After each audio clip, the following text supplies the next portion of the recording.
Business Live today is brought to you by GCB Bank.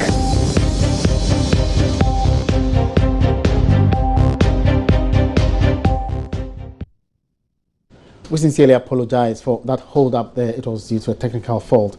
You're still on Business Live. Let's move on to our very first story. A full-blown financial crisis could hit Ghana if aggressive measures are not taken to check government's rising debts. That's one of the concerns raised by the IMF staff after assessing Ghana's performance under the third review. George Wiafe has more from Washington, D.C., where the annual IMF World Bank meetings currently going on. According to the IMF staff, their fears are based on some tight financing conditions facing government as a result of challenges with revenue mobilization, a development that could result in some overruns in the coming weeks as the election season approaches. The fund is also warning that the country's ability to pay its debt on time is still at a high risk, a development that threatens the effort to quickly stabilize the economy. It was, however, quick to add that government has given the assurance to introduce necessary policy measures to improve the situation. On issues relating to discrepancies with data covering revenue and expenditure for 2015 and the first half of this year, the IMF maintained that it was more of a timing issue than a sign of worsening financial position for government. Meanwhile, the IMF Mission Chief for Ghana, Joel Tuja Bernate, has been explaining to Joy Business's Joy Wiafe why the IMF is worried about how the rising debts could crash the economy if not checked, and the debt to GDP ratio reducing to about 67% by December this year. We have seen in the past during election cycles of fiscal slippages and spending overrun, but so far we have seen the authorities sticking fully to the fiscal discipline and trying to achieve the fiscal objectives which were set under the program. The authorities at the highest level have reiterated their commitment to maintain this fiscal discipline, but I think they are conscious that if same mistakes were made as in the past, this could have pretty devastating consequences in terms of loss of investors' confidence and therefore financial difficulties for the government. So we are optimistic, but that is based on sticking to certain conditions. Absolutely, yes. This is basically sticking to the policy that the authorities have implemented since the start of the program and continuing with their efforts towards fiscal consolidation. Another critical thing you talked about, even a team in Accra to look at the fiscal data for 2015 and even the first quarter of 2016. Now, I believe your policy recommendations and everything was based on this data. Now, if there are problems with this data, are your recommendations and everything wrong? No, we have indeed noted some discrepancies in the fiscal reports, but this does not affect our assessment of the progress achieved so far. We currently have actually a team of experts looking into these issues in Accra, and they will make some recommendations on how to improve the fiscal reporting.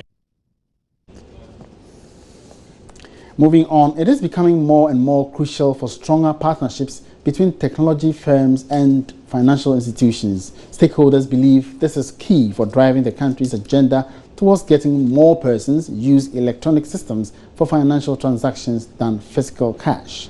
This came to light at the launch of pay TV digital platform Start Times. There's more in this business report.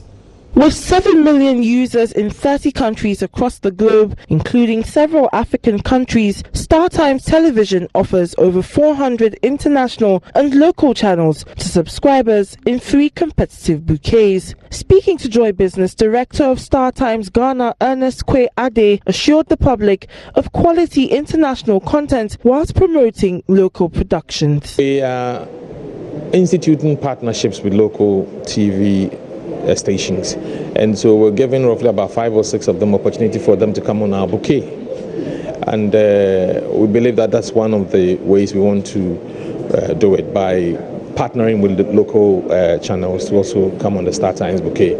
We're also looking at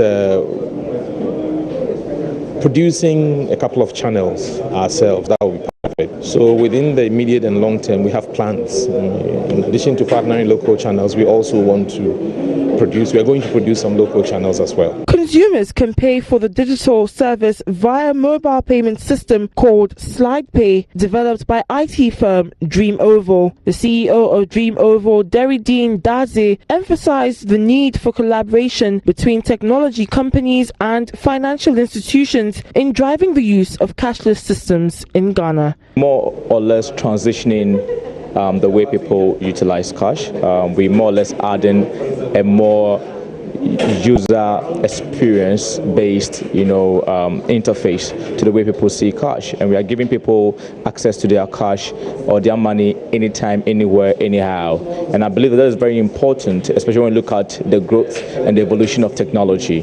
So for me, I think that there's a time for especially the financial institutions, that is the banks, to work with the fintech companies like DreamOval to push platforms like SlidePay.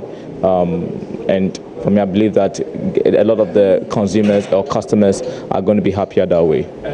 The revolution is ongoing. There's a lot more adoption if you look at the numbers compared to even what we have the traditional banks doing. The mobile money and the fintech companies are actually doing more and enhancing the experience when it comes to how people utilize money. The Bank of Ghana has already tasked financial institutions to partner technology firms in improving electronic transactions in the country. This, according to the central bank, should complement the relevant laws towards attaining a cashless economy. Thanks for staying. Welcome back. Now it's a Wednesday evening on Business Live and time for the Joy Business Agenda.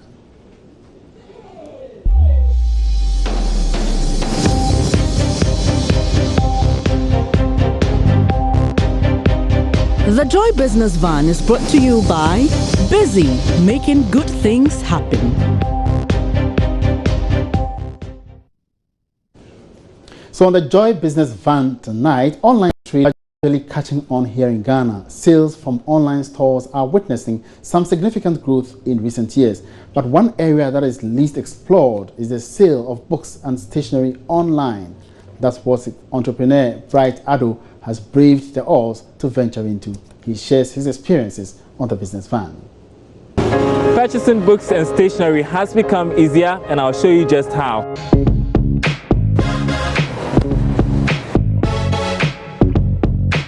MyBookandStationery.com is run by entrepreneur Bright Ado. It's an online store for books and stationery, which started operating some 6 months ago. Bright returned from the UK a couple of years ago after pursuing a course in hospitality management. His drive to enter into business would cause him to switch interests, start MyBookandStationery.com with a couple of friends. We realized that it's only one particular place. You have to travel all the way from here to somewhere, Osu, also to get a high quality stationery. So that was an opportunity for us to go into stationery. And we realized that the potential e-commerce business is now coming to Ghana. And the best thing is to do to go in first, to be one of the pioneers. The online store has got various books and stationery ready to be delivered once an order is placed. It's not been an easy beginning for Bright and his team, starting this in a country where people are used to shopping for books and stationery in the market. It's all about we know that e-commerce business in our country, Ghana, is a bit low. So we have to do more marketing, enable to get the masses out there to understand that this is what is going on.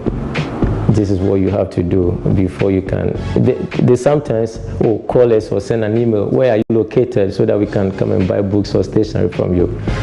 And we realized we normally reply to them. We said, we are not a physical shop, but we are just an online platform where, so you go online, visit www.mybookandstationery.com and place an order. We get delivered to you.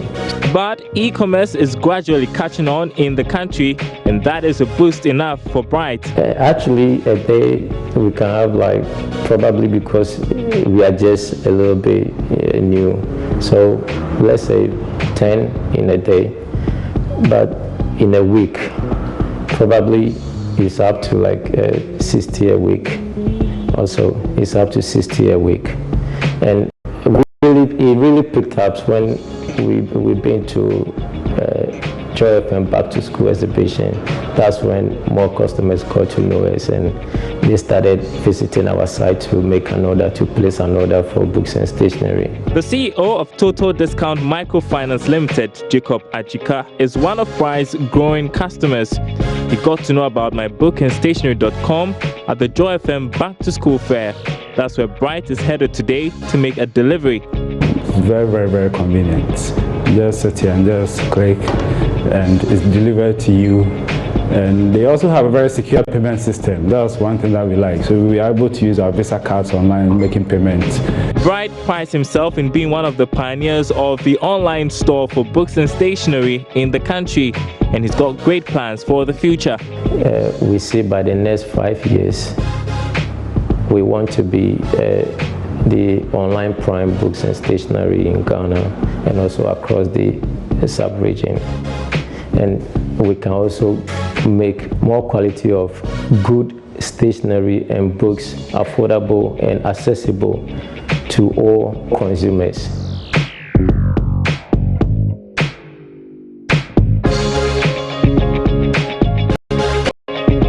All right, so got myself an interesting book to read, the Guerrilla Marketing Handbook. Well, that'll be it for the Joy Business Van. It's proudly supported by Busy, making good things happen.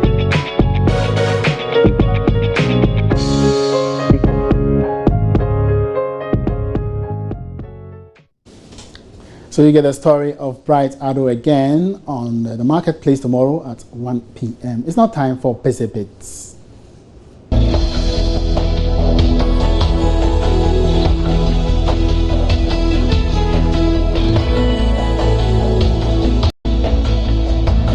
If you work in a network environment, you probably have to log on your computer each morning using a password and remember to log off each evening before you go. And for network security reasons, you're probably reminded to never leave your computer while it's still logged on. Today's tip will help you with a quick way to log on and off your computer when you have to step away from it for a few minutes. It will save you time as you won't have to log off and then back on again. Instead, you can just lock your computer while you're away from it temporarily. This will not work in all network environments or all operating systems, but you'd still give it a try. To lock your computer, press the Windows button, bottom left of your keyboard, and the letter L at the same time. Lock your computer. If it works, your screen will go blank except for the message that says this computer is in use and has been locked by your username. To unlock this computer, press Ctrl-Alt-Delete and type in your password. This can be a great, easy to use way to lock your computer. It doesn't work on all computers though. If it doesn't work on your computer, you would have to contact your network administrator, ask them about it. Some network administrators decide to disable this feature.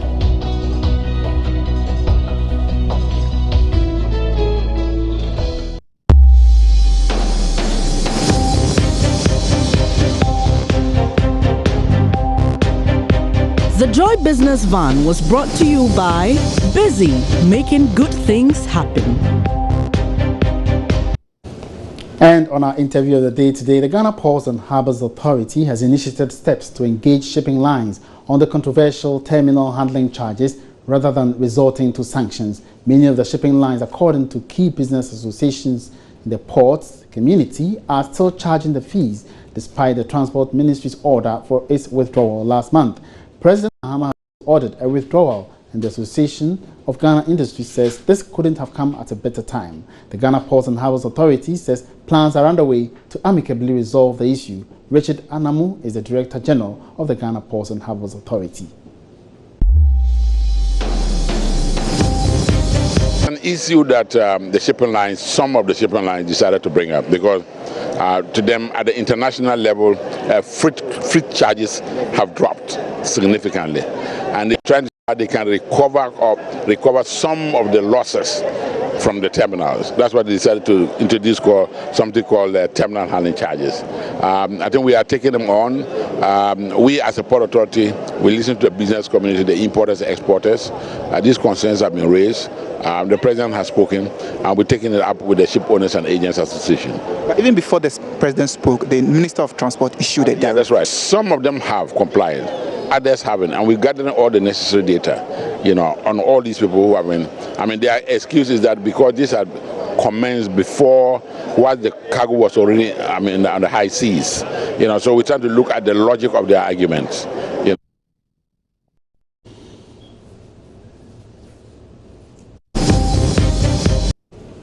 That's all we have for you in tonight's edition of Business Live. Thank you very much for watching. Let's meet again same time tomorrow. My name is Emmanuel Aplachi. Good evening.